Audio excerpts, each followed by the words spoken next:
Erin could not spell a word, and she could never spell it again. So even if she could memorize it in class that day, she couldn't get it the next day. So here's a child who tests her IQ is very high, and she can't read at the end of kindergarten. She hated going to school, and she said, I can't do anything, and everybody knows it. And the teacher had no clue what to do, and neither did I. And so I brought Erin to Ken. She was 6 years old. Totally transformed her life. When we think of vision, we think of, do you have 20/20 vision? But people don't realize there's a whole bunch of things that have to be done by the eyes in order for it to process visual information. Most people can look at a book and write a note and go back and forth like 20 to 30 times a minute. That's average. Erin could do it 3 times a minute. Okay, I'm going to have you look at these letters. Okay, and I'm going to put these glasses in front of your eyes. And I'm going to make those letters a little bit fuzzy. I want you to wait until they get sharp and clear again. As soon as they get sharp and clear, you say clear. Okay, are you ready? Look at the letters. Okay. Clear. Clear. You have to have a good focusing response. Your eyes have to track together. Your eyes have to move smoothly across the page. Okay, if those things aren't there, it will affect your reading because it's going to make your reading inaccurate. Okay, here you have a clock. Underneath that clock are 2 circles.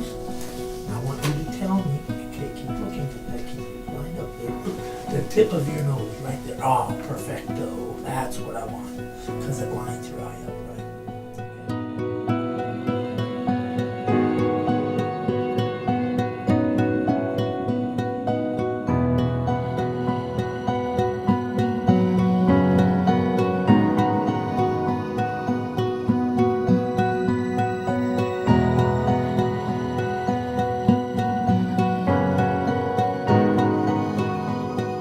She took about 15 months of vision therapy, but after the very first test, she called me on her little cell phone and said, Mom, I'm not stupid.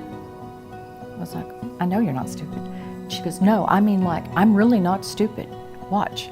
And it totally transformed the way she saw herself.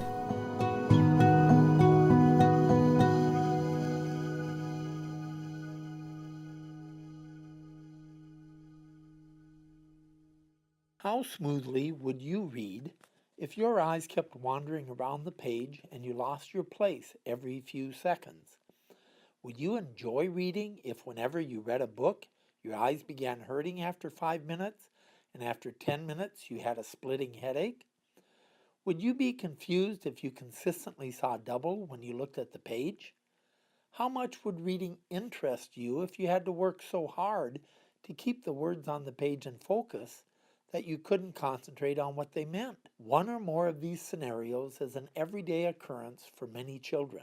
Often they don't even know to complain because they think that what they are experiencing is the norm for everybody. A child can have perfect distance vision and still have vision deficits because vision is more than 20/20 clarity. For example, the eyes must move accurately from point to point on the page, and the eyes can't spontaneously wander. If the eyes switch from looking up close to looking at the chalkboard, they must adjust their focus. Both eyes must look at the same point. If they don't, there may be severe consequences of eye strain or double vision. Even when vision is 20/20, are you talking 20/20 at distance or 20/20 close up? Most eye tests are done at distance, but we usually read at 16 inches. Jack was a good example. He first came for testing because, despite having a very high IQ, he was in the lowest reading group in his class. As part of his vision test, the eye doctor asked him to catch a ball. Jack looked at the ball and said, which ball do you want me to catch? Jack was seeing 2 balls because his 2 eyes were not looking at the same point. Over a period of time, this difficulty and others were corrected by his eye doctor. By the end of the school year, Jack had moved from the lowest reading group to the highest and loved to read. His parents could hardly contain their excitement. It was obvious that he had learned the reading skills necessary to be a good reader. He simply hadn't been able to apply those skills because his visual difficulties were acting to garble the information on the page. Once that was corrected, Jack could demonstrate how intelligent he really was.